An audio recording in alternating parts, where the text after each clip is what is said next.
আমি যেদিন এনসিপির যাত্রা শুরু হয়েছিল মানিক মিয়া এভিনিউতে, সেদিন ইচ্ছা থাকা সত্ত্বেও আসতে পারি নাই। আমাদের পক্ষ থেকে আমাদের নেতা জনাব রুহুল কবির রিজভী এসেছিলেন এবং সেই অনুষ্ঠানটা আমি টিভির পর্দায় দেখেছি। আমার খুব ভালো লেগেছে।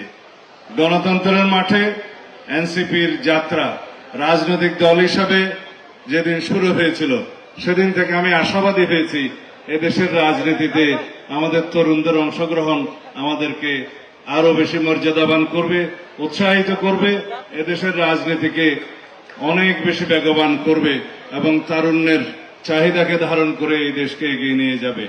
আশা করি এই এক বছরে তারা অনেক দূর আসতে সক্ষম হয়েছে।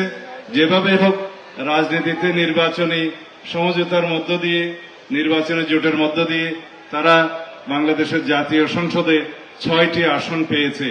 এই 6টি আসন ভবিষ্যতে বৃদ্ধি হতে হতে একদিন তারা হয়তোবা রাষ্ট্র ক্ষমতায় তারা আরোহণ করবে।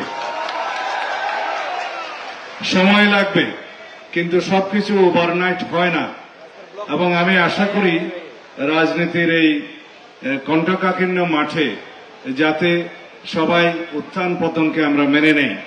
এই উত্থান পতনকে যারা মানতে পারেনি তারা রাজনীতিতে টিকে থাকেনি। এই রাজনীতিতে মানুষের চাহিদাকে যারা ধারণ করবে এবং জনগণের চাহিদাকে সমুন্নত রেখে এদেশের সকল মানুষকে রাজনীতিতে অংশগ্রহণ করার জন্য উৎসাহিত করবে, সেরকম একটি রাজনীতি বর্তমান প্রজন্ম চায়, আগামীর প্রজন্ম চায়।